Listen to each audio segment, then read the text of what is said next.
let's hear about reconciling progress insensitive noninterference in the classification. Aslan remotely is gonna do the talk. All right, hello again, everyone. So again, the backstory for this work is that we developed a programming language with information flow control, and we had a hard time trying to prove it sound. And one particular issue that we've been struggling with is the treatment of termination. So we were not sure what kind of a termination condition we should use as a baseline. Should we use a progress insensitive non-interference, or we should use a progress sensitive one? And these are relatively well understood conditions in literature. So this is an example of a program that is accepted by progress insensitive non-interference. You can see here there's a secret dependent loop and two attacker visible observations that are the output statements. And the advantages of a progress insensitive non-interference, I will also refer to it as a pini, is that it's easy to enforce, it prevents many dangerous information flows. The disadvantages is that it's still possible to leak an entire secret via the termination leak. And this is a classical program where we're encoding the secret in the length of the trace. Progress sensitive non-interference is a lot stronger, but the disadvantage of this definition is that it's actually very restrictive. So a program like this is rejected by the progress sensitive non-interference. So as we've been thinking about it, we realized that, as a matter of fact, we actually want to have something that combines both progress sensitive non-interference and progress insensitive one. So here's one quick example of a little program where we have a scenario with a real estate company called Work, and that company is renting a space to a small upstart that wants to schedule a meeting, and in order to do that, the upstart is writing a program that looks like this, where we have our schedule, and the schedule is sensitive, and it's something that we don't necessarily want to fully share, and we get a widget from the work company, and this widget, called room booking widget, is then being invoked with this sensitive schedule. And once we have a room, we actually go ahead and book the room. And if you think about this scenario, the question is, what should be the overall security condition for the whole program? Progress insensitive security is not strong enough, because this widget can actually leak the actual content of the whole schedule, and that's bad. On the other hand, progress sensitive non-interference is a little too strong, because we would like a condition that works for all of the program, and for that reason we would like to allow a bunch of leaks through termination that are in the trusted code base. So what we are proposing is a security condition that connects both progress insensitive and progress sensitive non-interference. So you can view it as having a dial that lives in between these two conditions, and we can sort of dial up or down where exactly we want to be. So for the rest of the talk, what I'll go through is I will explain how the security condition is formulated in a toy setting, then I'll give you a few highlights of our experience of programming with this security condition, and then we'll see if we can discuss the results.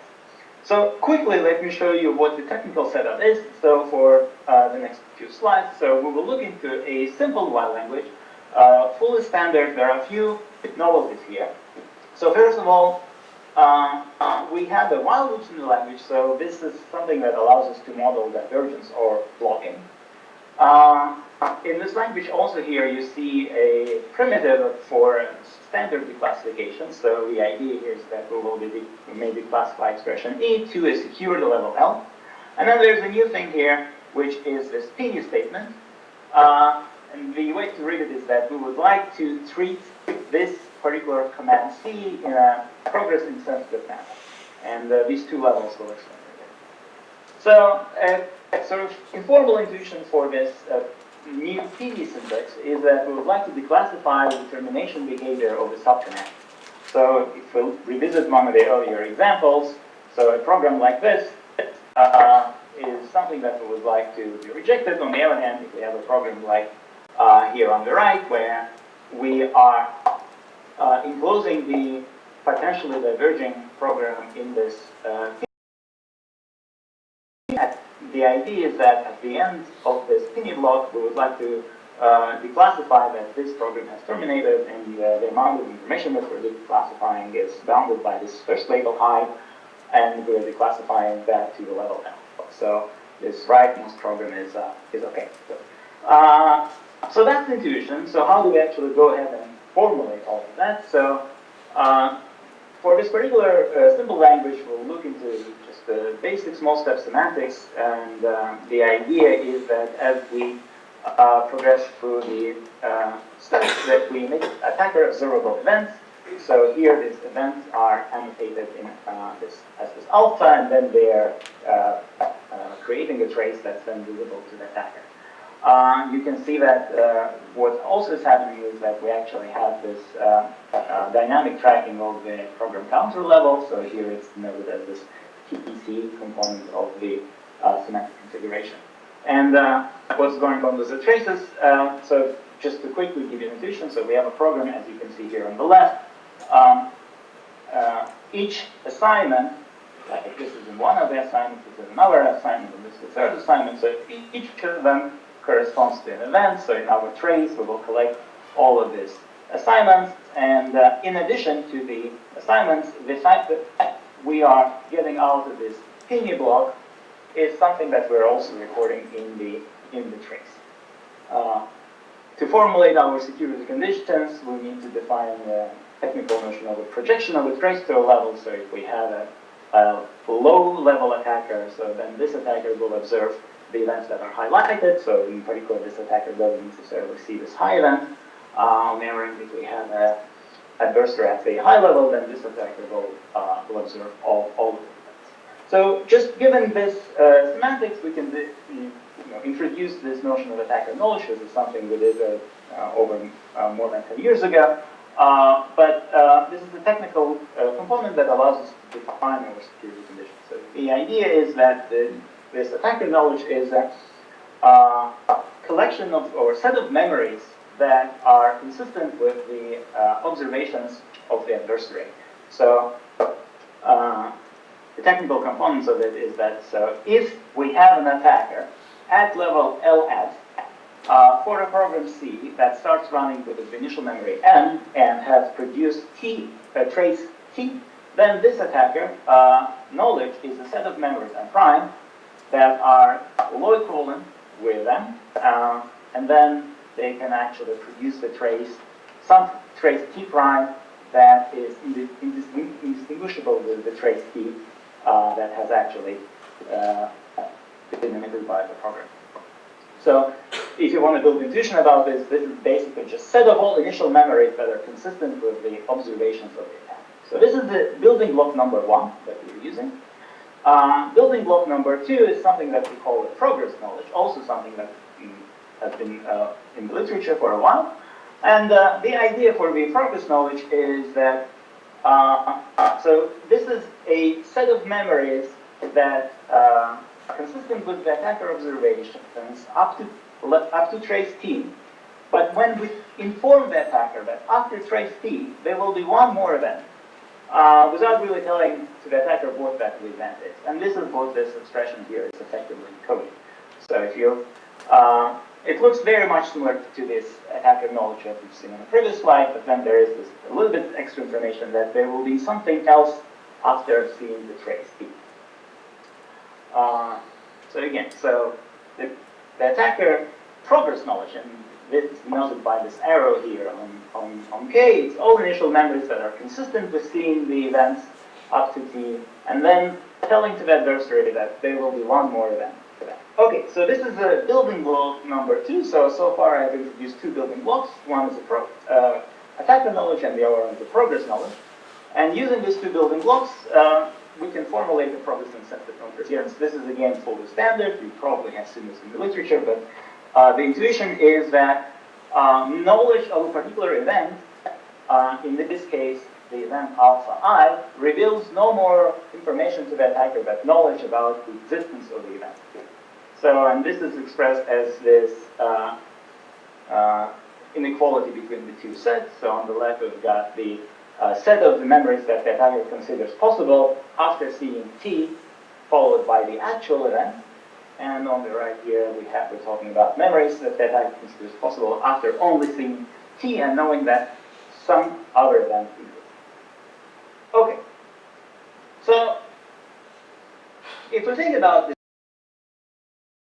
this, one observation is that this bound on the right-hand side, it can be actually very small, right? So if we take, for instance, this small program where we've got two outputs, output 1 and output 2, and then in between these two outputs we have this conditional statement that says that if secret is not equal to 1 particular string, 1, 2, 3, 4, 5, then we will diverge. So now, telling to the attacker that there is one more output after the first one will actually reduce this knowledge set, the progress knowledge set, to effectively to a single thing. So in principle, there may be quite a lot of information revealed through the progress insensitive non-interference. And now the main insight of this work is let's bound the progress knowledge. So let's introduce a bound on how much information can be leaked through the progress. And if you have seen, if you follow the literature, you will quickly realize that bounding knowledge is something that we have been already doing when it comes to specification of the classification policy. So one of the insights here is that if we treat progress insensitive non-interference as yet another declassification policy, maybe we can reduce insights that we have about declassifications when it comes to reasoning about progress insensitivity. So how do we actually formulate this bound? So I'll show you how we're doing it in case in our situation with this pini statement. So as I told you earlier, when we reach the end of this pini blocks, one of the events that we're also emitting in the semantics is this PC declassification events that say that we have reached the end of the command, and that pini block was annotated with two labels, L from and L2. So then what we're specifying is that our bound on the progress knowledge must be bounded also. So our progress knowledge should also be bounded. And if you look carefully here, so on the left we have a progress knowledge before this PC declassification event. So effectively before the attacker, so this is how much we told to the attacker about the fact that another event exists. And if you see what's on the right, this is the attacker knowledge, but it's a different attacker at this point. So this is the attacker at the level L from. So this is attacker whose information will allow to be communicated at this point. So this is the attacker at a higher level before the PC declassification. And again, this is the main insight that now in our security condition, we're also bounding the knowledge on the progress. So if we put all of this observations together, so in addition to being progress insensitive and having this additional constraints, the actual definition it looks like this. So it might be a little scary, but what's effectively going on is that we're talking about three different kinds of traces, three different kinds of events that can happen here. And I might spare you the details so you can read about that, but the baseline is effectively the condition is progress sensitive, and then depending on what the event is, we're designing different kinds of constraints that we have on the knowledge in our system. So, and in this case, So in this case, the interesting insight again is that if this is the PC classification, then we're sort of embedding here the baseline progress insensitive non-interference, but we're additionally bounding how much information can be leaked through the progress. If we use this new syntax and we revisit our room booking example. So one of the things that, one of the ways we can rewrite it is that this particular invocation of a booking widget where we are potentially at risk of revealing information to the progress, now we have to wrap it in this pini statement where we're saying that we would like to bound information from how much information can be leaked through the progress here. So I mentioned in the beginning that the idea for this project came from use this in an actual implementation. So in our language, the language that we have built is called Troop. So this idea of pini statements is encapsulated in a special form of let declarations that look like this. So you can see here there's a let, and then pini signifies that there will be only statements that are sandwiched between the pini and then the beginning of the int block. So our working example can be rewritten in something that looks like this, and then there is a bound on how much information through determination can be leaked by the statements that are over here. We're using a slightly more complicated declassification mechanism that uses authority, so therefore we need to provide the authority here, but that's mostly relevant. In a recent case study, it was about 500 lines of code. We recently counted. There are about 9 instances of using this pini declassification, so overall I don't think it's that bad. And we actually now understand what it means. We also use this language in teaching information flow control at Aarhus, and I was quite surprised how unproblematic it was to explain this concept of a pini statements to master's level students, and once they made sense of it, they were able to actually use it in their assignments. So what do we learn from this?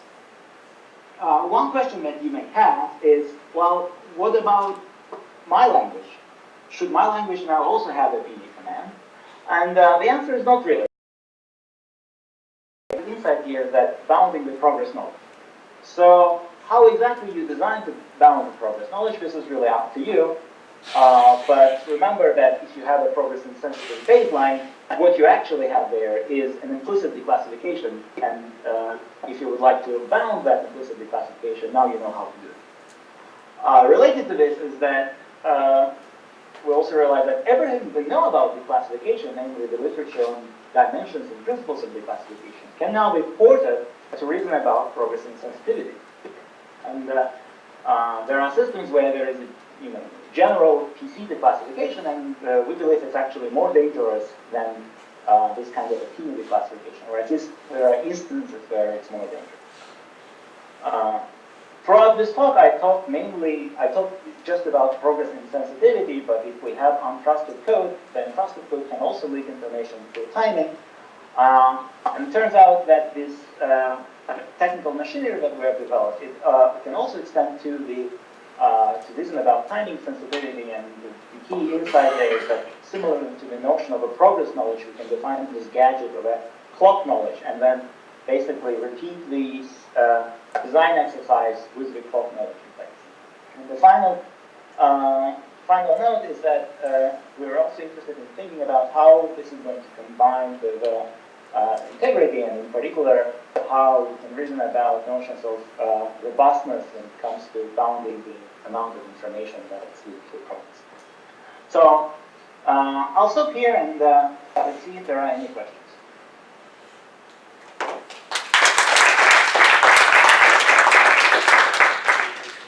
Okay, so we have time for questions, and I'll try to repeat all your questions. Very nice work, Aslan. This is Deepak. So I have several questions. Let me start with one. So in the pini command, there is from and there is to. Sorry. So in the pini command, there is from and to. Where is the to used? In particular, could you go back to the slide where you have the definition, the formal definition of security? Yes.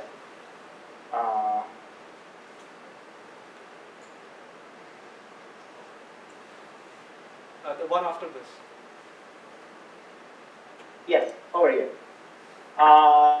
So this if you doesn't- look into the Yeah.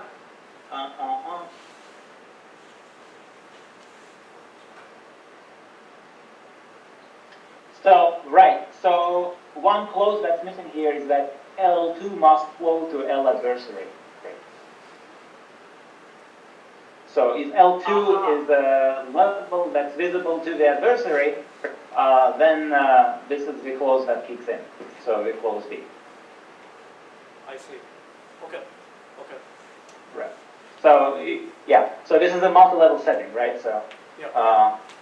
and if none of these cases kick in, so this is the same as the classification here. We forgot to add that extra clause to the slides. So you can see the same idea here as the classification. If it's the classification, then we're bounding how much information will leak through the classification, but that bound is on LS. And if that's not the case, so it can be the classification on some medium levels that the attacker is low, then we are requiring baseline progress sensitivity. Okay. Okay. Yeah. Thanks. More questions? You can keep going. How do you enforce this property? So this property, for the toy setting and in Troop, we're enforcing it dynamically. And we're enforcing it dynamically in the most naive way. So basically, the idea is that upon hitting a branch, we raise the runtime to C, and then we'll lower it when we hit this PC decal event, effectively. There is nothing that prevents one from designing a smarter mechanism or alternatively a type system. So the fact that we're enforcing this dynamically is we just needed to enforce it one way, but not critical. Okay. Okay, we're late for lunch, so I think we close the session now. And thank you, Aslan, again.